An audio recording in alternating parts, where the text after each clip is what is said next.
Hi, everyone. My name is Sthandwa and I'm from Team Easy. Welcome to this webinar where we'll be talking about picking stocks and what to look for in the markets. I'm joined today by Higgo van Biljon. He is the CEO and founder of FinMeUp, which is a mobile app based on financial education. And I also have Barry Dumas, who is my colleague and head of Easy Research, as well as he's a market commentator and contributes to our sister company, gt247.com. Gentlemen, how are you? I'm good, thanks. Hi, guys. It's great being here, thanks. You guys have unique names. Higgo, I don't speak Afrikaans, but the Van Biljon in your name, does that have to do with money? No, I wish it would have been cool, maybe like Van Billionaire, but no, not even close. It's just a normal, ordinary surname. Okay, cool. And Barry goes by the Beef. Barry goes by the Beef, and I'd like to understand what that nickname is about, Beef. Yo, Stano, I don't think this is a PG, or is it a PG show? Maybe. But no, it's just a nickname that was given to me by friends at a festival many moons ago. And yeah, it kind of stuck. So when I did my Twitter handle, I kind of thought I would have like a beef with markets, Got a score to settle there. So yeah, it stuck. Nice. All right, let's get straight into it then. Gents, this is pretty much a chat about investing and how to get started, right? And the kind of things you need to look out for. So let's say you are a newbie on the EasyEquities platform and you're not sure exactly what to invest in and where to start looking. So put yourself in their shoes. And I want to start with Higgo. So Higgo, say you're a new, so you're speaking to a friend who's new on the platform. What would you say is how would you tell them to start? Where must they look and what do they have to look out for? Yeah. Okay. So I think the best thing is to just start. So the nice thing about EasyEquities is the demo platform. And I know some of my friends that I've referred to that never started investing before. I know some of them first tried out the demo platform, tried to understand it a bit better.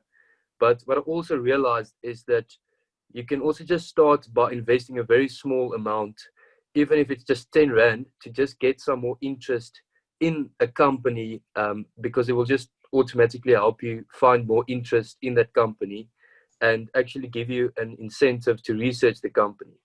Then when you actually want to go further, then you should actually do the research.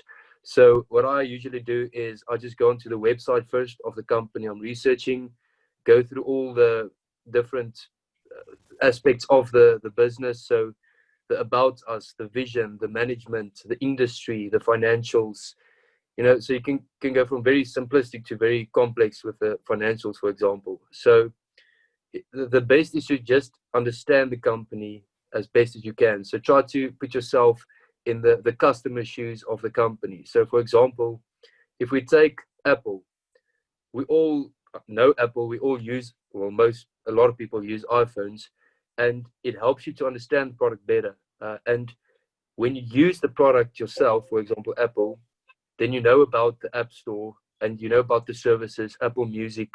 So it helps you to understand. So if you can do that with different companies, it can help any investor to understand what they're investing in, as that is the most important aspect. But there's so many resources for beginner to expert in investing. So the most important aspect, I'd say, is just buy your first share or invest in your first share and find interest in what you're investing in and go and understand that company. Hundreds. Okay, so it's almost like one of our old mottos was investing in the brands you love. So if you have a particular interest in a specific company or sector, start investigating the inner workings of it and it'll take you, as I understand it. Fantastic. Okay, cool. And so a lot of analysts like to talk about fundamental analysis and technical analysis. And I'd like Barry to sort of just like introduce to us what fundamental and technical analysis, since you touched on it, Higgo, when you're talking about looking at a company's financials. So Barry, if you can start us off on what fundamental analysis is. Okay, cool. So basically, there are a lot of analytical kind of styles of investing, right? Which is fundamental is basically the most popular one nowadays, or since existence of investing. But basically what fundamental analysis is to analyze the health of a company.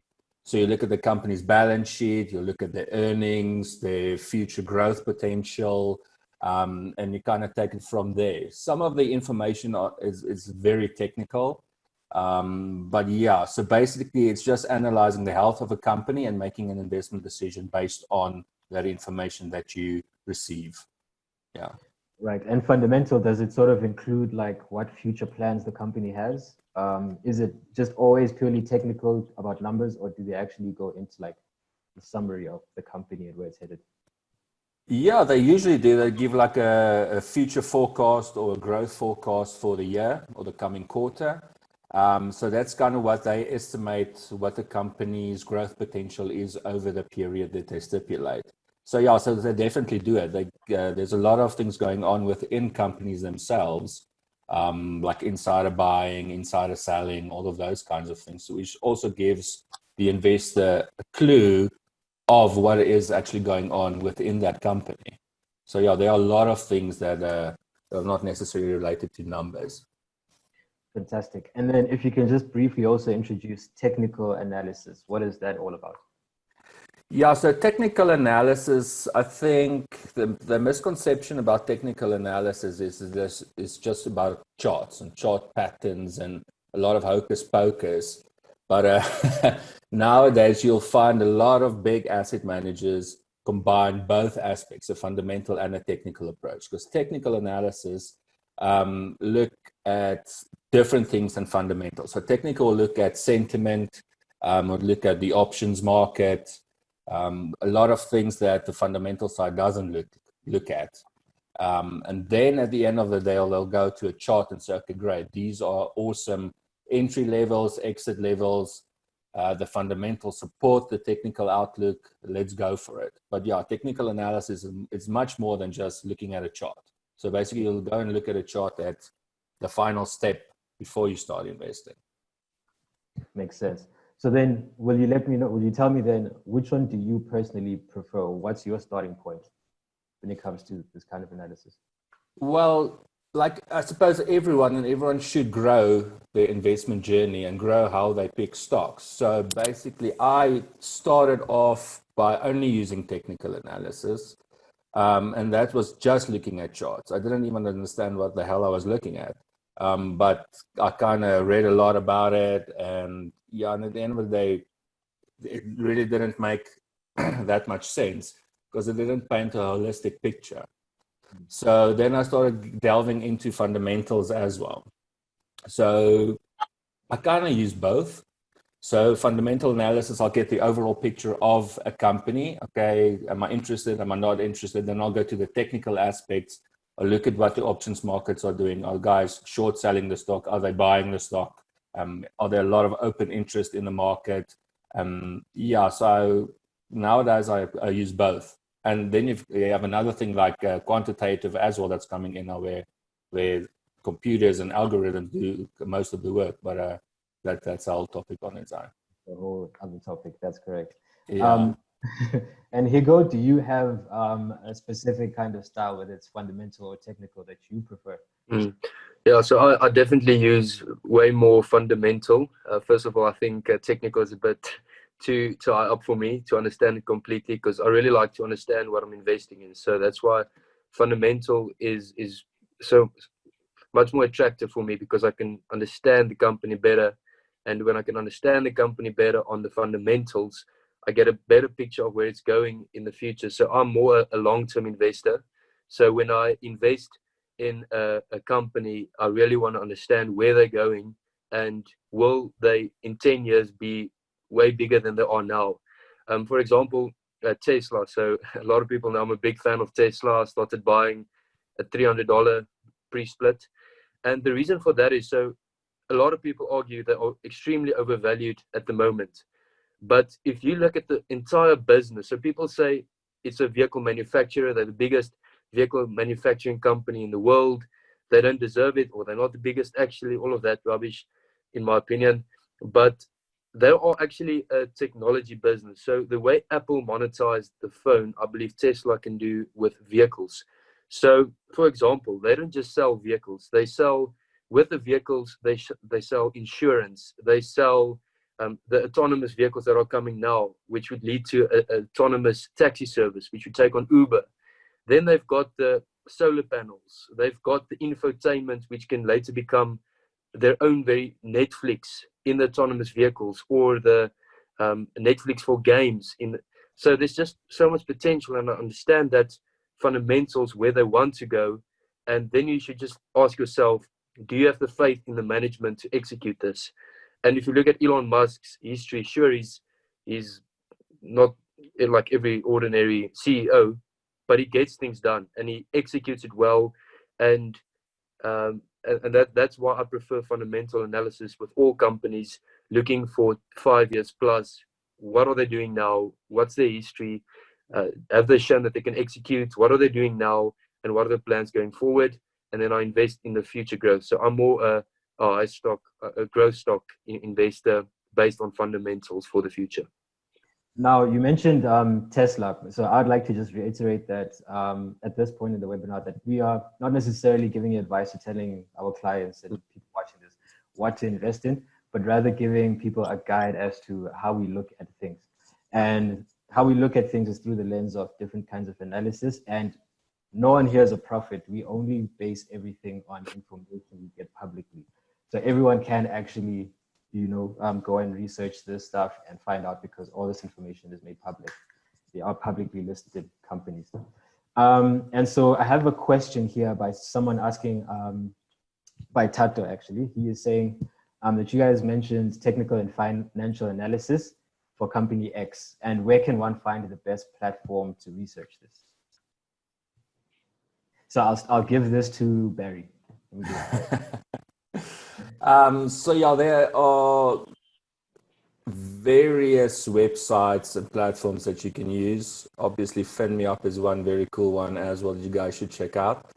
But majorly, if you're interested in looking at local JSE stocks, then you can go on to platforms like MoneyWeb. Well, that's besides Easy Research, but you can go on to MoneyWeb. For local stocks. For international stocks, I primarily use a platform called Seeking Alpha. So that's for US stocks. They give you everything that you need to know on a fundamental basis about US listed stocks. So you can get everything there, from dividends to earning releases, everything that you want. So that's a good starting point for new guys. And I've seen on your research notes, Barry, that you do actually list your sources at the bottom as well. So yes, people can go out and check Easy Research, where Barry does his hustle and he puts it together, and you can see also the resources that he gets a lot of the information from. So, can I actually throw a curveball in also for research where you can find information? Okay. So one of the best resources, in my opinion, is actually YouTube. There are so many amazing YouTubers that cover various aspects, whether it's fundamental or technical analysis. And that is also one of my actually approaches to understand companies, looking at a lot of YouTube videos. But also, if you look at the companies that had a great year so far, like Tesla, like Square, and so on, you'll see so many YouTubers cover those companies. And what's nice about that is, there's a new company called Lemonade that listed recently. They are to do with insurance. And now also a lot of YouTubers are covering those stocks. So first of all, you can understand the companies better by just looking at all the research on YouTube. But you can also then get a better grip on the demand, because every time a YouTuber speaks about Tesla or Square's Cash App or Lemonade's insurance, it's free advertising for those companies. So millennials that are constantly on YouTube, looking to learn on YouTube or find interesting stuff on YouTube, is free advertising for those companies. And I think YouTube is also actually a great way to start. That's a great point, actually. Yeah, actually a great point, because I also use YouTube, but I get a lot of insights on businesses from CNBC. They give snippets of different businesses and how they're doing, and even sometimes in South African context. So that's actually a great one. Okay, cool. But now I want to go back to being personal. What are your guys' favorite or preferred indicators for investments? And that's not necessarily a technical indicator, which is that chart stuff, which is complicated names, but just an indicator for when you're like, okay, this company might be something I'm looking at. And of course, people say one indicator is never good enough place to look at, but I'll just like to check, cheeky, if you guys have a specific favorite one. And I'll start with Higo. Okay, sure. So definitely a big thing for me is the insiders holding in the company. So, I mean, if the CEO or the management only has a very, very small portion of the company, it doesn't really give me confidence that the company or that the management believes in the company's long-term prospects. So when an insider is buying or when an insider owns a lot of shares in the company, especially if the CEO is the founder, because he understands the vision from the start. He understands the fundamentals. He understands the business completely. So I'd say management is a very big aspect. And you, Barry?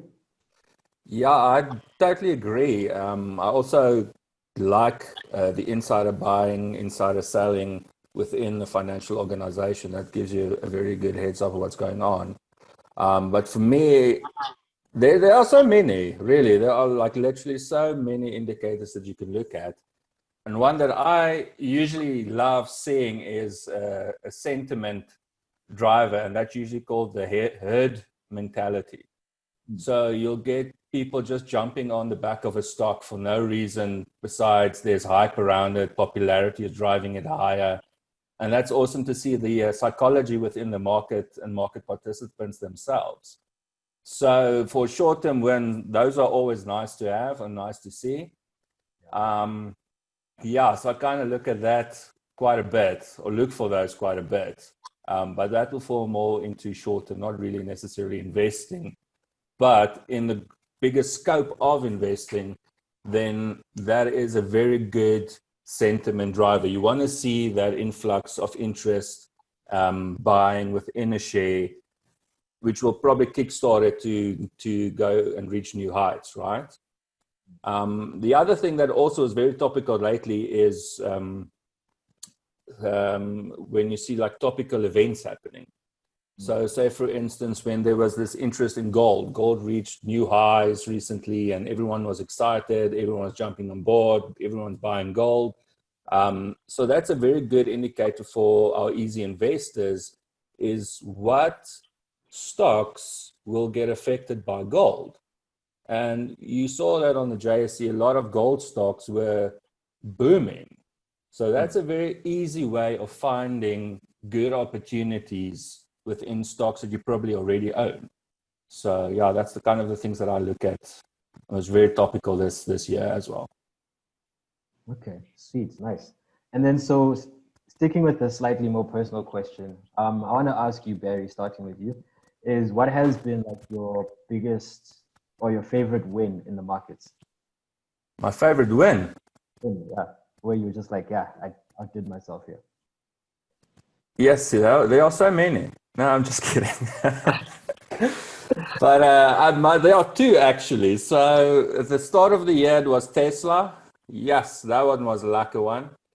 That was a good win. Then I sold out of that when the hype died down, and I never rebought it again when this last run happened. So I was kicking myself for that one. But I took that cash and invested into Apple, which is a very good, solid long-term stock for myself. So I'm very happy with that one. And Apple has been a good stock in my portfolio. So I'll stick with Apple. Nice. And Higo, what has been your favorite win? So most people would say it's Tesla, but it's actually not. It's NVIDIA. And so I bought NVIDIA in, I think it was 2014 or 2015 at $36. And then it recently ran up to $580. But I'm still invested. This is still a long-term play for me, so I'll still hold it for 5+ years. So I'd say that was my best investment, and yeah. And why did you pick NVIDIA back in 2014, you said? It was purely based on, I saw this management knows what they are doing, and the products that they had was definitely for the future. So whether it's artificial intelligence or the chips that they make, or the gaming world. So they are in all these industries and sectors that I knew back then and still know for the future is industries that will blossom. And that's why I'm not selling it, because the fundamentals have not changed at all. So I only sell companies when the fundamentals change. So because I'm a long-term investor, the current valuations don't really bother me most of the time, as it's a long-term play. Sweet. And then can I ask you, Higgo, what has been your biggest lost opportunity? Selling Steinhoff. I remember I started buying Steinhoff when it was about 26 Rand a few years back. And then it just went to 35 Rand, 40 Rand, 46 Rand. And I just kept on adding shares. And when it was 90 Rand, the news started coming out of the fraud and everything. And I should have just sold immediately, but I thought, maybe it's just whatever. And I think it was a bit of greed, but so we learn. But I mean, it's not something you can predict. Fraud is definitely, you can't, as an outside investor, necessarily know all the details of the company like fraud. But I'd say I should have just sold my Steinhoff and missed opportunity. There's so many not buying early enough or not buying enough of some companies, but you can't always get it right. And so you learn. And speaking of Steinhoff, as a result of Steinhoff, we, not as a result, but right after Steinhoff happened, we ended up creating a feature or had a feature on our Easy platform called Offshore, which protects investors from events like management fraud. So when something like that happens, investors would be protected, and it's an insurance on your stocks, one of a kind. So I just wanted to say that. And Beef, what would you say was your biggest lost opportunity?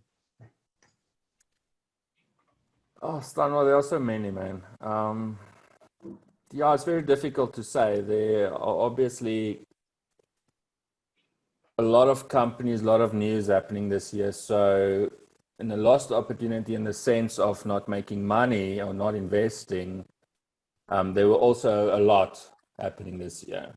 Yeah. I think when the bottom hit at like mid-March in the markets, I think Sasol was a very good buying opportunity. But there was a lot happening with that company as well. And it increased quite a bit from the March lows. But yeah, man, there are so many. And like you said, that's how you learn, You're going to miss some, you're going to make some, and that's part of the investment journey. Yeah, no, I feel you. My biggest lost opportunity was Tesla. I've had a friend for the past 3 years who was just going on and on about Tesla. And I just never invested in it, and look at it now. So yeah, it's never too late. It's never too late, Stanwa. Never too late. And so when it comes to this, I want to speak to, actually, I do have a question from someone here. They're asking, so they're a newbie on the platform, and they want to understand like sort of the overall process of how it works. So let's say you identified Tesla as a company to invest in, and I'll take this to Higgo. Let's say you've identified Tesla, and do you just always monitor their growth? And also, when do you decide to sell your shares? Okay, so like I said just now, I only sell when fundamentals change, or when I'm probably going to one day decide, okay, enough is enough. I'm just going to sell all my stocks and retire, which is probably not going to happen. But for a company like Tesla, the best is before you invest, don't just buy if someone else says buy, or don't just buy if people are buying. You should understand yourself what you're investing in. So do as much research as you can. And like I said, YouTube is an easy way.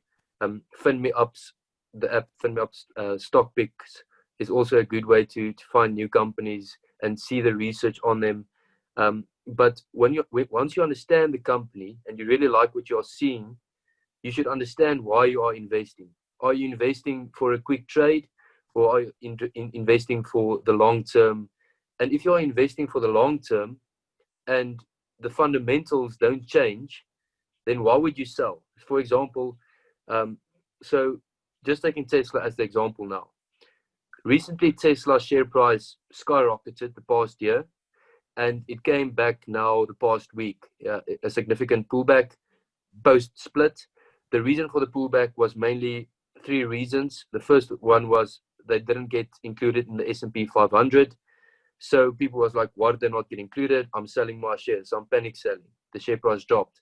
The second reason was hedge funds, and funds had to sell some of the Tesla shares due to regulation. For example, ARK Invest, that's always said that the biggest holding in their portfolio is Tesla.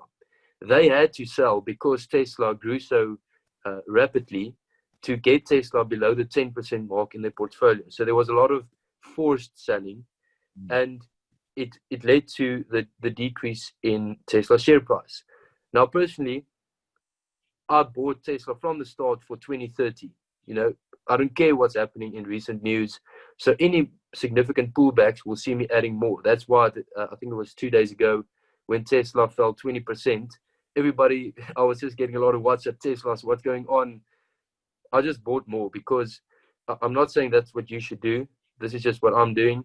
And I understand why I'm investing. And I think this is with any company.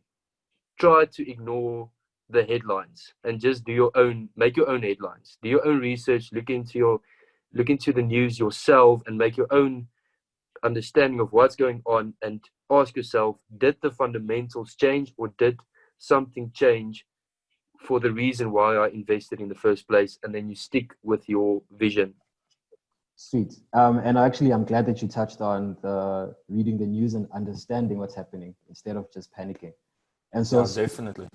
Exactly. And speaking of panic, like, can you guys speak to like emotion when it comes to your money? Like, how do you build that tolerance to just avoid all of the noise, Higgo? Like, how do you just say whatever? Yeah, emotional decisions can really damage everything. I've done it before, and I learned a lot of lessons by selling just because, people are selling, or reading the headlines, and then straight after I sell, the share price goes up. Or even in business, when you make emotional decisions. So as I started, I've always enjoyed starting companies and building it, and now FinMeUp.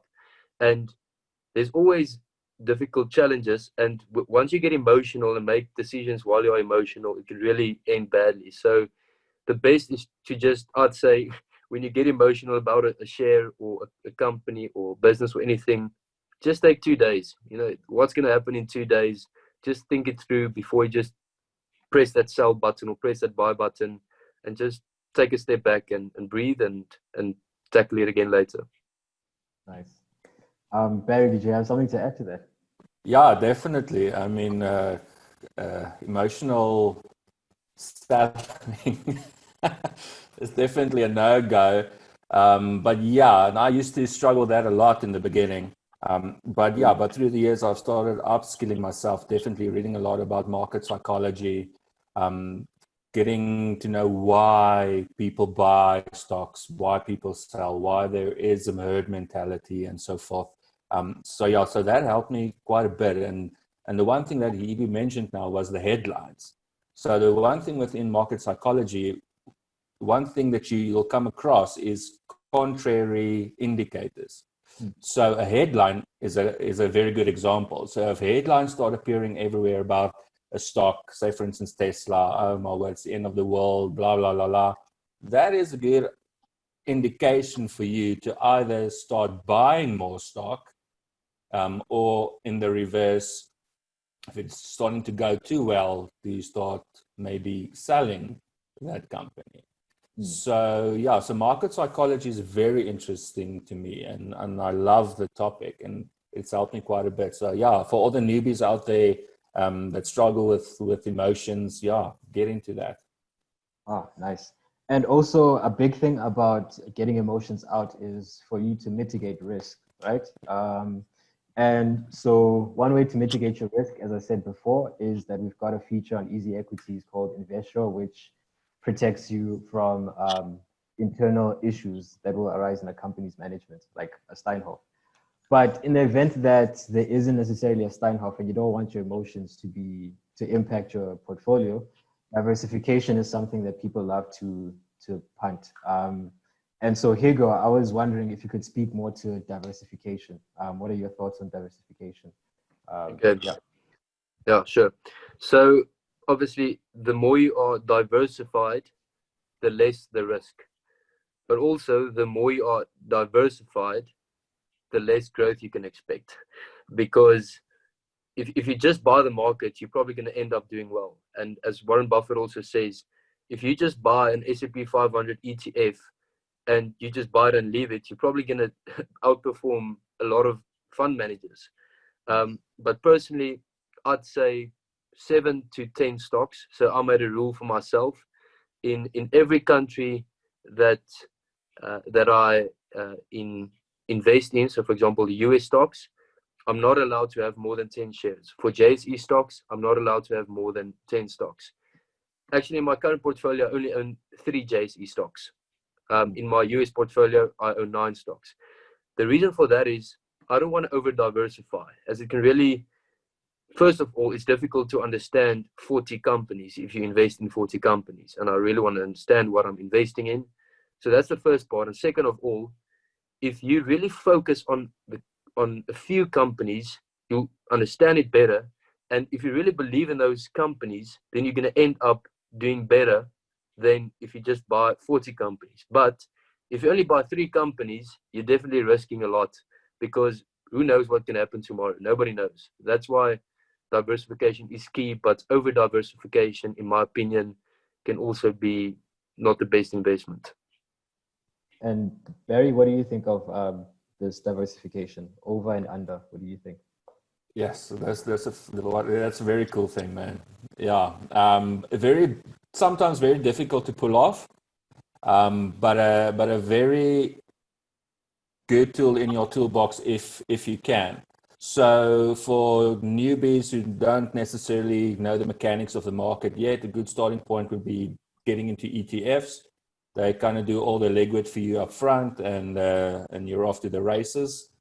But yeah, you'll definitely have to have a good combination of splits within your portfolio. So maybe 70% equities.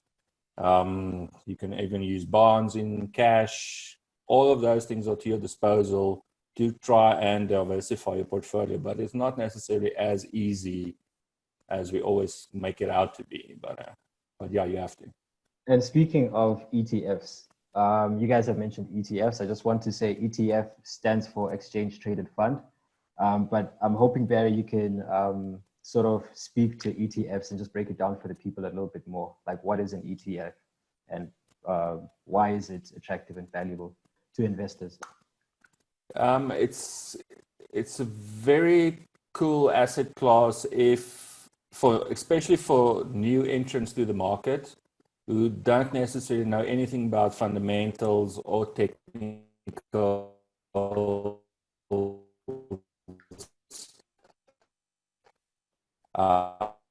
And they don't have the time to do the legwork to delving into those financial basic little basket of stocks that track an index, or it can be. I think Barry is just cutting off a little bit there, or is it just me? Yeah, no. Anything that you kind of want it to be, way that it tracks in the S&P 500. A little bit. Cutting off. You were just cutting off a little bit. Sorry about that, man. No stress, man. Where was I? Where did you miss? Pretty much everything. Can you start from Everything. the top? Okay, cool. So yeah, so ETFs definitely the place to go for guys starting out. So basically, an ETF is a little basket that tracks an index. So newbies or easy investors don't necessarily have to go and delve into the financials of those stocks within that little basket. The ETF does all the legwork for them up front. So it's a very easy way of getting exposure within the market, and you don't necessarily have to go and buy those stocks on an individual basis. So yeah, ETFs, very cost effective, very cool way to diversify portfolio as well. Yeah, and if I could also expand on that. So what happens with an ETF, for people who are just joining us, is that it's pretty much a collection, as Barry said, or basket of stocks, but it's created by financial institutions mostly, if I'm correct. Yeah. And they're listed on different exchanges like the JSE and New York Stock Exchange. and it's pretty much these baskets are either based on indexes or indices or themes. So for instance, we found tech-themed ETFs where you can buy maybe the top 500 tech companies, or a new one that just got launched now by Satrix is the ESG ETF, which is based on environmental, social, and governance good practice. So there's different themes for ETFs, and it's based on what you're kind of interested in, and it already is diversified. So ETFs are fantastic. And another thing I'm going to plug is we've got a resource for everything you want to know about locally listed ETFs, and that's Easy ETFs. So make sure to check it out. It's got all the information you would need, and you can compare the different ETFs to one another. But yeah, so that's pretty much it on ETFs. And someone mentioned here and in my notes that ETFs might be a good idea as a building block. And so next week, Thursday, I just want to plug that we've got an ETF webinar happening featuring our Easy ETF guru, Sean Keeling, and Fabian Makwerere from Intellidex. And they're going to be talking about different strategies and how you can use ETFs in building your portfolio. So check that out next week, guys, to the Easy Investors listening. But back to you guys. So, you mentioned offshore stocks. You both have mentioned offshore stocks. You both love offshore stocks from what I know about you guys. And so what I was thinking was, does that also count towards good diversification, Barry? Yes, definitely. Yeah, that is a good way for diversifying your portfolio is definitely investing offshore. That's not necessary to say that there aren't any opportunities on the local market. But obviously, like anyone, if you were sitting in the States today and the US economy was tanking, you would take your money offshore as well, because there are better opportunities elsewhere at the moment. As things change, you bring back your cash and life is good. But yeah, offshore and diversification is, I would say nowadays, is kind of a must while we ride out the current economic headwinds that we're currently facing now. But yeah, I think it's a must, especially for newbies as well. Just consider it. Nice. And Higgo, you love Tesla, which is offshore. Would you say you have a preference for, you do have a preference for, I'm guessing, international stocks, right? And why was that? The reason for that is especially the US stocks. First of all, there's way more research out there that you can use. And like I said, I really like understanding completely what I invest in. So especially if it's a big portion of my portfolio. So there's, first of all, way more resources offshore. But that is something FinMeUp is also trying to change now, to do more in detailed research on JSE stocks. But also the US economy or the US companies are all international companies. So by investing some of the international companies listed on the US, you get global diversification. Where with the JSE stocks, there's not a lot of companies that provide you with complete international diversification. For example, a company like Prosus and Naspers, I love those companies, and I have invested quite a portion in Prosus because they're phenomenal holdings right across the globe, and it just provides that diversification within one company. So where I don't have to go out and buy a share in China, a share in the UK, a share in the US, a share in South Africa. With a company like Prosus, I can buy Prosus and I get diversification to all those companies. But I just believe there is opportunity in South Africa, a lot of opportunity, but there is definitely a lot of stuff that needs to be sorted out first, because before I'll look to invest most of my money here. But I have quite a few investments in South Africa, so I'm not completely pessimistic. I'm actually optimistic, and that is why we're focusing on South Africa as well. But I just believe there are a lot of opportunities across the world as well. So it just reiterates that your point in doing your own research and trying to understand the business, you get lots more information from international companies, from what I understand. And also, I've noted that you've done a lot of Australian analysis for us at Easy Research. So are there things, what do you find attractive about the Australian market, and is there a specific company you're currently interested in, or, you know, that you like? Yeah, so I think the Australian market is still a bit untapped. So I think there is a lot of opportunity. And I know Easy Equities is also launching there now, which would definitely increase the demand and higher the volumes in trades for Australian stocks, which is a good thing. But there are a few companies. So it's on Easy Equities, the Australian notes that I wrote. I'll continue to do so also on our stock picks. But there are a few companies that I really like. For example, Appen, I don't know if I pronounce it correctly, APPEN. They have a lot to do with artificial intelligence, and it's a great company, and they had a strong pullback lately, so it might be a good buying opportunity. Then there's another company called A2 Milk. I mean, who would have thought you'd invest in milk in Australia? I never thought that, but anyway, A2 Milk, they are starting to scale now globally as well, in China, in Australia, in New Zealand, so in the UK. So it's a milk company. Everybody's going to need milk the rest of their lives, even though some people are allergic to it or lactose intolerant, but they also make products for people that are lactose intolerant. So it's a great company starting to scale now. So there are a few companies, Next DC, that I also read notes on, Appen, A2 Milk. So there's a few. You should just go look and find some interest there. Nice. And for you, Barry, personally, which offshore stocks are you kind of looking at? Aussie stocks. And just any, Aussie, US? Yeah, I just want to say they suck at rugby, so hopefully their stock market is better. But no, yeah, actually in Aussie stocks that I'm interested in, there are quite a few, and especially small caps. Small caps are booming on that exchange. So I think our Easy investors go and check that out. But for me, yeah, I like the classics when I look at offshore. So it would be obviously Apple, Amazon, you know, all these big tech names, which luckily for us, we can buy fractions in, because some of their prices are a bit ridiculous at some stage, or for some guys.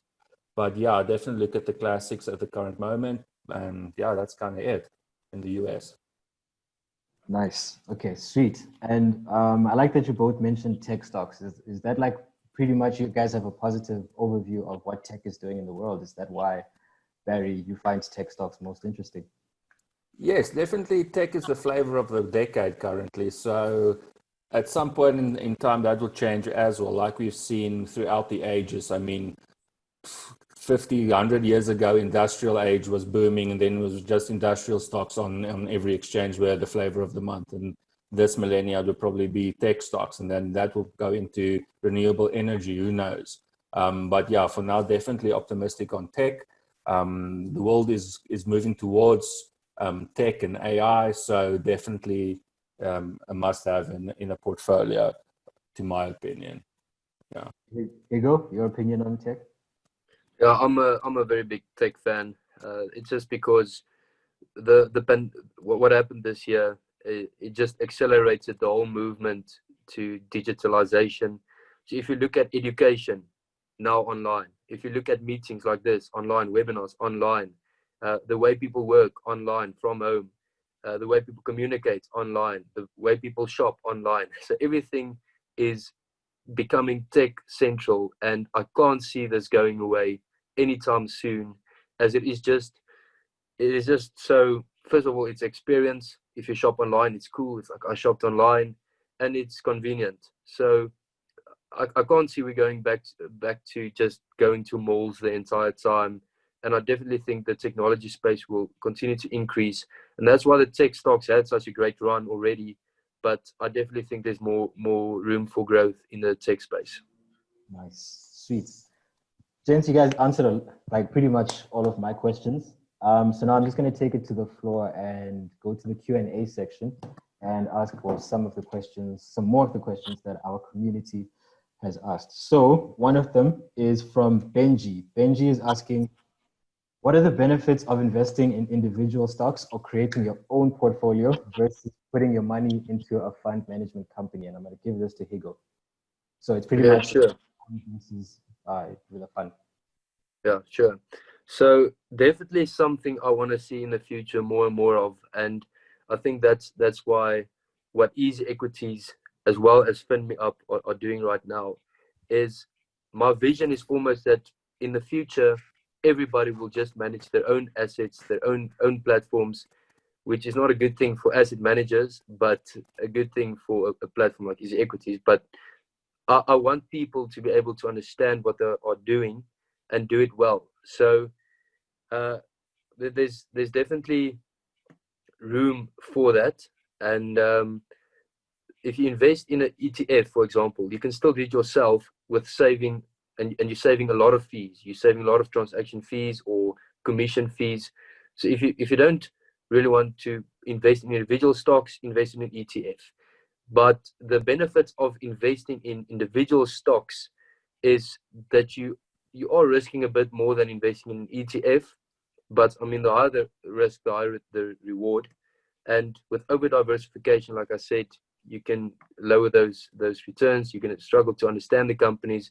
But if you know how to understand companies, if you know how to do your research, and then you can invest in individual stocks. You can't go wrong with either way, ETFs or stocks. The biggest risk is not investing, in my opinion, because I treat personally, I like to think of the theme and the way I use my money. I treat every cent that I own like an employee. So the work of an employee in your company is to grow your company or to make more money for you.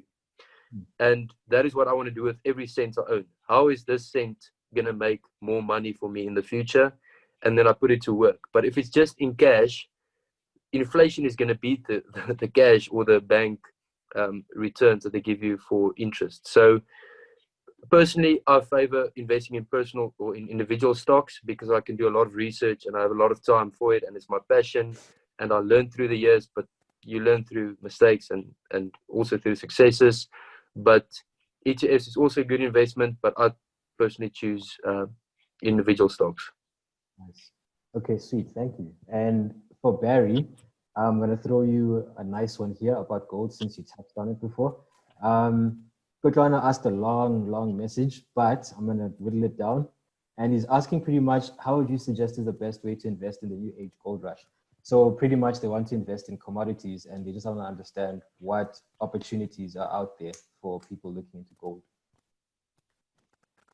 Okay, yeah, so definitely within the gold space, gold is starting to stabilize at the current moment after that rush that we saw within the commodity itself. But a good place to go and look for opportunity within that commodity space would be gold stocks listed on the JSE. So you'll look at your typical Sibanye gold, or it's now Sibanye Stillwater. You'll go and look at that and all the other tech stocks. The other gold stocks available to you on the Easy platform. That would be definitely the first place that you would kick off your journey. So then you'll go and look at, okay, great, what did these companies do over the last 3 months when gold was spiking? Was there good returns? What are the future growth prospects of these companies? And then you start your whole process, analyze the company, make a decision, and then you start buying. So that would be a good place to start for the new guys. But buying ETFs, ETNs at this stage, I don't think the newbie investor should get into that because that might be more difficult than just buying normal stocks. So I think a good place would be to start there. Nice. Okay, cool. That makes a lot of sense. And I see someone here saying ETFs is king on TFSA. We'll be discussing that next week. We'll go into ETFs a lot more next week with Sean Keeling. So just please join that webinar as well. It's at 2:00 until 3. So yeah, I look forward to that. And so people are now asking about ETFs a lot, actually. And they're just pretty much asking, they're pretty much just asking about ETFs and why you would look to investing in ETFs in the long term. And I just want to say, because like we had mentioned before, it's all about diversification, and it's sort of simpler. There's less research you have to do, and it's done by a financial institution. So a lot of the big minds that already understand the markets do the research for you. And then I also just want to answer this question about how you can access the recording. We will post it on our YouTube channel, and we'll share that with you on our social medias and by email as well. Cool. And so someone asked a unique question, and I don't know who I should ask to answer this one, but they asked, why is it that sometimes a share like Sasol, whenever there's bad news about Sasol, the stock picks up? How is that possible? So I think I'll give it to Barry again. It's Yeah, I'm all seeing eye. Let's go for it. Yeah, so I don't necessarily think that's true. When there's bad news, the stock goes up. Stocks like Sasol, it's very obviously the company fundamentals have been very under the spotlight this last couple of months, mainly due to the oil price. So that's also another thing, is you can obviously look at what the oil price is doing and try and translate that back to Sasol, because obviously those two are very connected.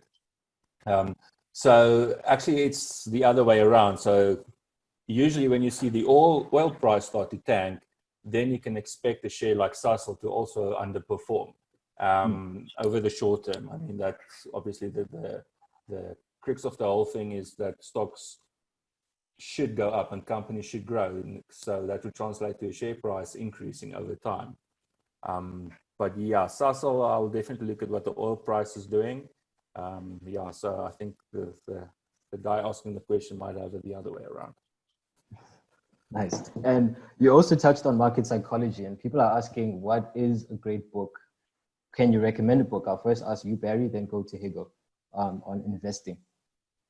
I think we can post, I'll go and look for a couple of nice ones, and then we can share that with our viewers. But at this stage, there's not a single one that's jumping out at me. So yeah. Cool. Higgo? So Intelligent Investor is definitely a good book, but also two other books that I really like and I found very useful, but it's not to do with investing, it's more with startups. But I'm sure if you're an investor, you also enjoy entrepreneurship. Those two books are 0 to 1 from Peter Thiel. He's amazing. You can go check it out. And The Lean Startup. Those are three books: Intelligent Investor, The Lean Startup, and 0 to 1. Oh, nice. Okay, sweet.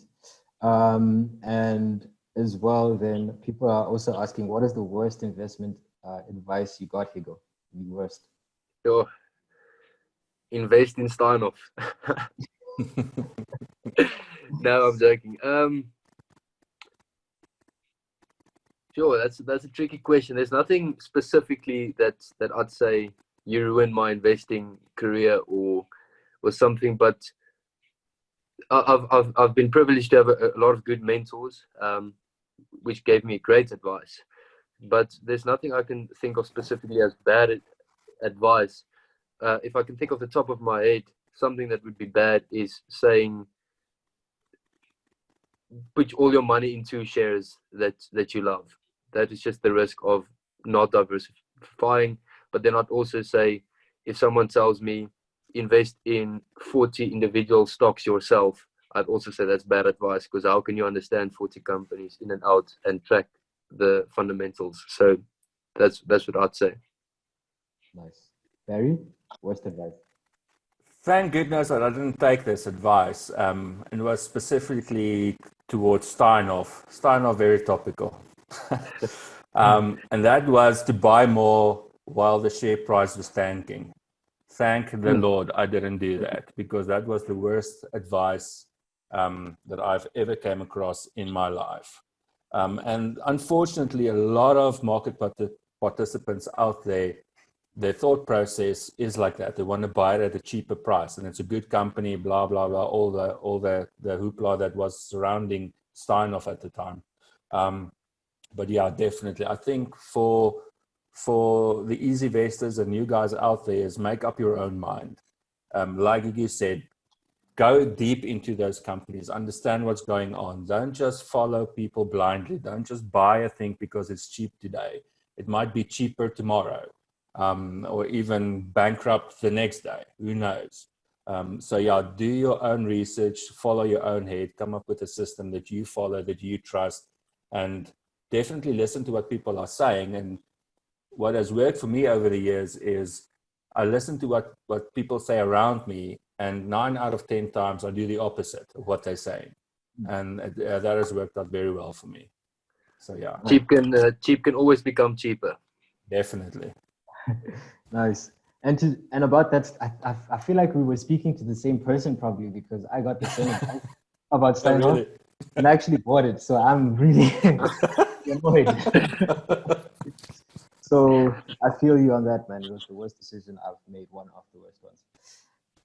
And then to wrap it up, sort of, on everything we've spoken about, I want to get from you, Barry, what are the top 3 things you consider before investing? And this is a question from Anonymous. So the top 3 things you consider. And I think we can go like holistic. We can either in a company, your own self, whichever.